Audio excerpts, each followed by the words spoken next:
श्रीगुरुभ्यो नमः। हरि ओम। श्री महागणाधिपतये नमः। श्री महासरस्वत्यै नमः। श्रीगुरुभ्यो नमः। हरि ओम।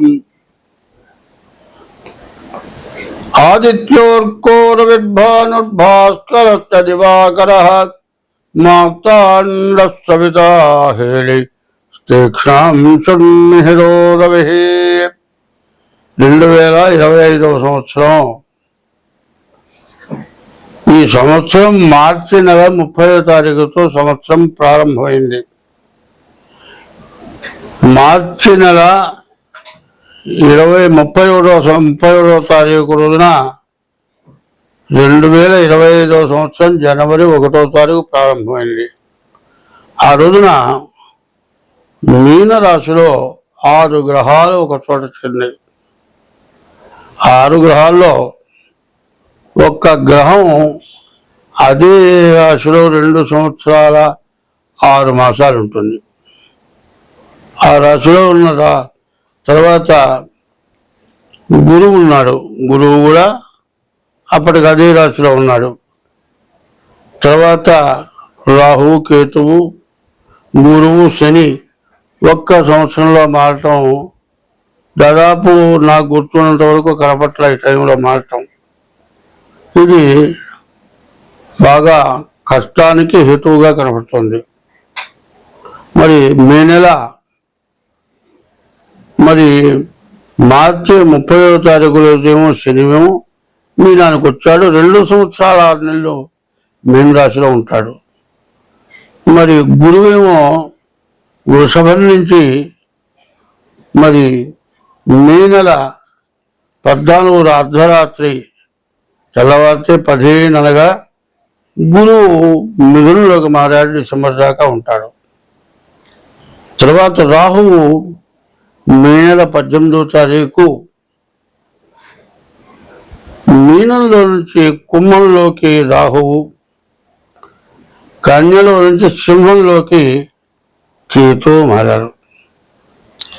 ఈ గ్రహాలు ఈ విధంగా మారటం చేత ప్రపంచంలో ఉన్నటువంటి జీవరాశులన్నిటికీ కూడా ప్రపంచంలో పరిపాలన చేసేటువంటి నాయకులకు కానీ ప్రపంచ దేశాలకు కానీ చాలా అరిష్టం జరుగుతుంది. చాలా కష్టమైన సంవత్సరం ఈ సంవత్సరం. అందరూ కూడా చాలా జాగ్రత్తగా ఉండాలి అని ఇదివరకే హెచ్చరించాను. దానికి తగ్గట్టుగా ఈ మధ్యలో పాకిస్తాన్ వారు చెప్పా అంతర్యుద్ధం అని చెప్పా. యుద్ధం అంటే సరాసరి ఎదరబడి కొట్టుకోవడం కాకుండా లోపల దురాలోచన, ఇబ్బంది నేను కొట్టట్లా, నేనేం చేయను చేయబట్టుకొని గొంతు పుచ్చుతాడు. ఏం చేయను, నువ్వు మిత్రుడు అంటుని గొంతు పుచ్చుతాడు. ఇది నమ్మక ద్రోహము అంటారు. ఇప్పుడు మనకు పాకిస్తాన్లో వచ్చిన యుద్ధం పాకిస్తాన్కి ఇండియాకే కాదు. కొన్ని దేశాలేమో ఇండియాకు సపోర్టు, కొన్ని దేశాలేమో పాకిస్తాన్కు సపోర్టు. ఎందుకంటే అన్ని దేశాల్లోకి హిందూ దేశం బాగా పైకి వస్తుంది. ఈ దేశం మా దేశం కంటే పైకి ఎందుకు రావాలి అనే ఉద్దేశంతో కొన్ని చిన్న చిన్న దేశాలంతా కూడా రాజకీయం చేసి యుద్ధం వద్దు అంటూనే యుద్ధం చేయించినాయి. ఇంకా ముందు కూడా ఏమి తెలియకుండానే జరగాల్సిన చాలా పెద్ద సమస్యలు రాబోతున్నాయి. పాకిస్తాన్కి మనకు ఎప్పుడు కూడా కత్తి బొడ్లో పడుకుంటాం. ఈ కత్తి ఎక్కడన్నా పెడితే ఎవరన్నా గాజేసిపోతారేమో, శత్రువులు ఉన్నారని కత్తి బొడ్లో పడుకుంటే ఆ బొడ్లో పెట్టుకున్న కత్తి ఆ బొడ్లో పొట్టలో గుచ్చుకొని వారు అట్లాగే చచ్చిపోయినట్ట.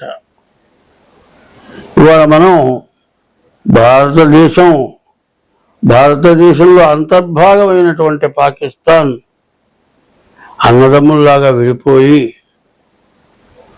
బొడ్లో పెట్టుకున్న కత్తిలాగా ఇండియాని, భారతదేశాన్ని సర్వనాశనం చేయడానికి పూనుకొని ఉగ్రవాదాన్ని పుసుగొల్పి, ఉగ్రవాదం ఎక్కడా లేదు. ఉగ్రవాదం ఎక్కడుందో చెబుతా.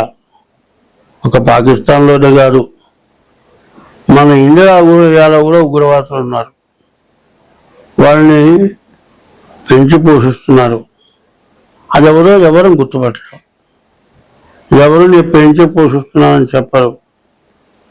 అక్కడి నుంచి కాకుండా ఇక్కడి నుంచి యుద్ధం జరగవచ్చు. కాబట్టి యుద్ధాన్ని ఆపాలి అనేది ప్రతి వారికి ఉంది.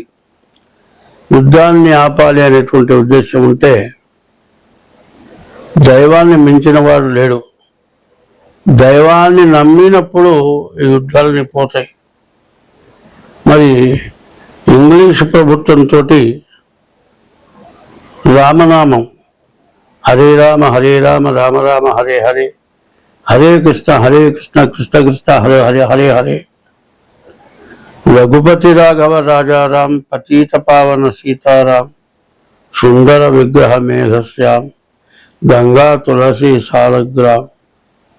ఈ పాట పాడుకుంటూ రామనామ స్మరణ చేసుకుంటూ ఒక ఊరి నుంచి ఇంకో ఊరు, దీపస్తంభాలు ఉండేవి.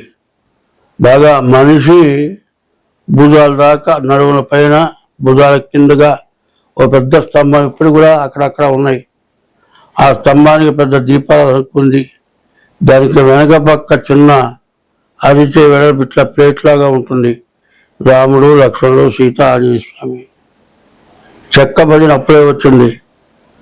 హరే రామ రామ రామ హరే హరే, హరే కృష్ణ కృష్ణ కృష్ణ హరే హరే అని నామం చేసుకుంటూ, రామదాసు కీర్తనలు పాడుకుంటూ, త్యాగరాజ కృష్ణ పాడుకుంటూ, అక్షర జ్ఞానం లేని ఓనమాలు రాని వాళ్ళ దగ్గర నుంచి బాగా చదువుకున్న వాళ్ళంతా కూడా రామదండు అని తయారు చేసి, ఈ రామదండుతోటి మరి ఎంతోమంది మహానాయకులు, అల్లూరు సీతారామరాజు, మరి వీరపాండ్య కట్టబ్రహ్మణ, ఇట్లాంటి వాళ్ళు ఎంతోమంది, అందరూ నాకు గుర్తులేదు, చెప్పలేకపోతున్నాను వయసు పెరగడం చేత. ఇట్లాంటి వాళ్ళంతా కూడా మరి బోసు, సుభాష్ చంద్రబోసు, ఇట్లాంటి వాళ్ళంతా కూడా దేశానికి ప్రాణాలు అర్పించి అమరవీరులై కూడా భారతదేశాన్ని గెలవలేకపోయినారు.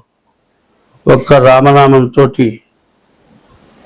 మరి అంగోస్త్రం, ఒక మెళ్ళో ఓ జంజం, చిలక, చేతికర్ర పట్టుకొని ఆయన రఘుపతి రాఘవ రాజారాం అంటూ, ప్రజల హరే రామ్ అంటూ, రామదాసు కీర్తనలు పాడుతూ ఇంగ్లీష్ వాళ్ళ మీద గెలిచి ప్రభుత్వాన్ని యుద్ధం లేకుండా స్వాధీనం చేసుకున్నారు.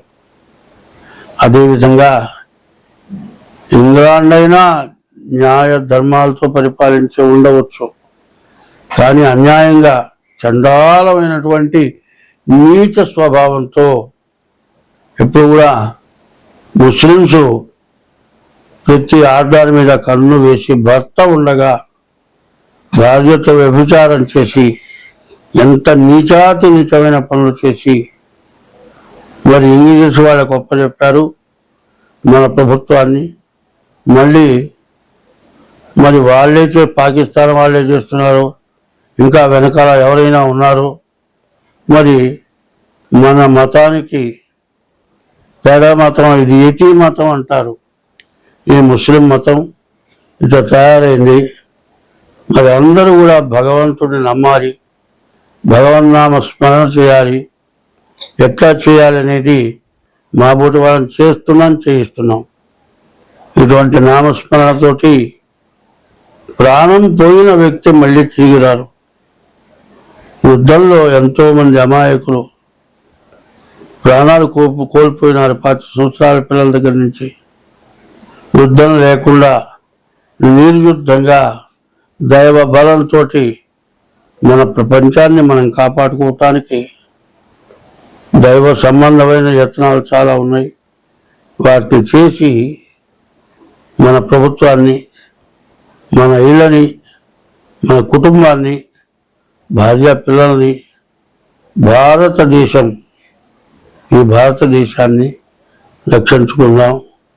ధర్మస్య జయోస్తు, ధర్మస్య జయోస్తు, ధర్మస్య జయోస్తు, అధర్మస్య నాశోస్తు, అధర్మస్య నాశోస్తు, అధర్మస్య నాశోస్తు.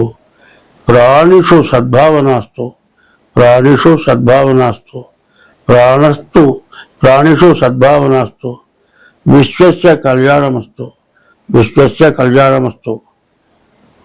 ఈ నామంతో, రామనామంతో, రామ అనే 2 అక్షరాలు, నారాయణలో 2వ అక్షరం రా, నమశివాయలో 2వ అక్షరం మా, ఈ 2 కలిసి రామాయణి.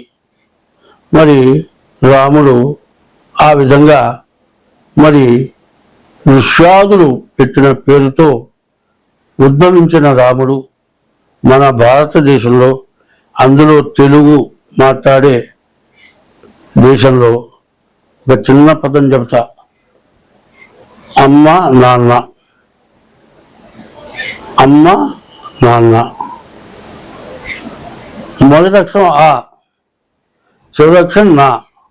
అమ్మ నాన్న మొత్తం కలిపితే మొదటి అక్షరం ఆ, చివరి అక్షరం నా. ఆ ఈ అక్షరం ఈ అక్షరం కలిపితే అన్నా. అమ్మ నాన్న తర్వాత వాడు అన్నా అయినాడు. చూడండి, అటేమో నమశివాయ, నమో నారాయణాయలో రా, నమశివాయలో మా కలిపితే రామ అయిపోయ. అమ్మ నాన్నలు ఆ చివరక్షం ఈ చివరక్షం కలిపితే అన్న అయిపోయ. అన్న ఎవరో చెబుతా వినండి. శృంగేరి శంకరపీఠం, మరి పుష్పగిరి పీఠం, మరి కంచి కామకోటి పీఠం, ఇట్లాంటి పీఠాలు అన్నలు తండ్రులు కూడా వాళ్ళే. వాళ్ళు మనకు దారి చూపిస్తారు. వాళ్ళు చెప్పిన విధంగా మనం అనుసరించి యుద్ధం లేకుండా నిర్యుద్ధంగా అందరం సుఖంగా బతకడం కోసమని భగవంతుని ప్రార్థిస్తాం. స్వస్తి. ఆదిత్యోర్కో రవిర్భానుర్భాస్కరశ్చ దివాకరః మార్తాండ సబితా హేళి తీక్షాం శుర్మిహిరో రవి. 2025వ సంవత్సరం జూన్ నెల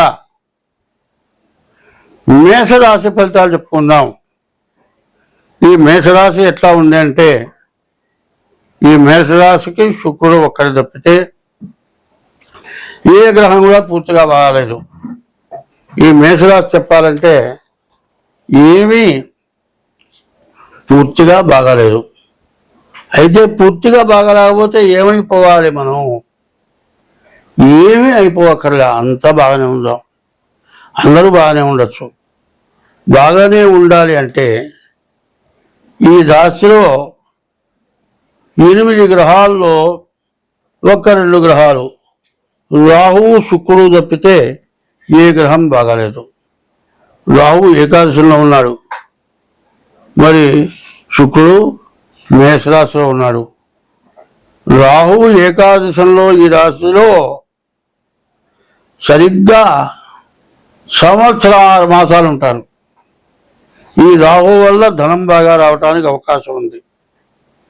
అయితే ఈ రాహువు ఉన్నటువంటి రాహువు శనియో మీనంలో 12ంటికి వచ్చాడు. మరి మేషానికి 12లో శని అయినాడు. ఆ శని వల్ల చాలా కష్టాలు ఉన్నాయి. అట్లాగే రాహు వల్ల చాలా లాభం ఉంది. 2 సమానం. ఒక ఖాతాలో కూరగాయలు కిలో కావాలంటే ఒక పక్క రాయి పెడతాడు, ఒక పక్క కూరగాయలు పెడతాడు. తూకం సమానంగా చూస్తారు. అట్లాగే కష్టము సుఖము 2 కలిసిపోయి ఉన్నాయి. ఈ కలిసిపోయిన కష్టం మాత్రం తక్కువ కాదు, ఉన్న సుఖం అంతకంటే తక్కువ కాదు. రాహు ఉంటే అడగకుండా డబ్బులు వస్తాయి, ఇంట్లో కూర్చుంటే డబ్బులు వస్తాయి, వ్యాపారం పీల్చిస్తారు. ఇట్లా ఉంటుంది. ఉద్యోగం చేసుకునే వాడికి పిలిచి ఉద్యోగం ఇస్తారు. ఇండియాలో ఉన్నవాడిని విదేశాలకి పిలిచి ఉద్యోగం ఇచ్చే ఎక్కువ జీతం ఇస్తారు. ఇటువంటి అవకాశాలన్నీ ఆపటానికి మాత్రం శని అడ్డంగా మధ్యలో కూర్చున్నాడు. మేషరాశికి కుంభరాశికి మధ్యలో శని ద్వాదశంలో మార్చి 30 నుండి ఏలినాటి శని ప్రారంభమైనాడు. ఆ శని మొత్తం చాలా కష్టాలు పెడతాడు. కాబట్టి ఈ రాశి వాళ్ళు ఈ ఒక్క రాశే కాదు, తారీఖు, నెల, సంవత్సరం, టైము, పుట్టిన స్థలం బట్టి ఇప్పుడు చెప్పిన గోచారం, ఈ చెప్పబోయేది గ్రహచారం. పుట్టిన తారీఖు, నెల, సంవత్సరం, టైముతో వచ్చేది గ్రహచారం. గ్రహచార రీత్యా కూడా మీ జాతకం చూపించుకోండి. రాహు మంచి టైము, ఏకాదశిలో ఉండటం చాలా విశేషం.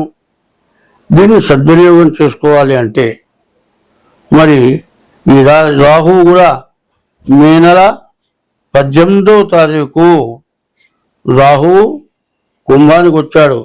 ఇక్కడి నుంచి మీ దశ బాగు చేయడానికి వచ్చాడు.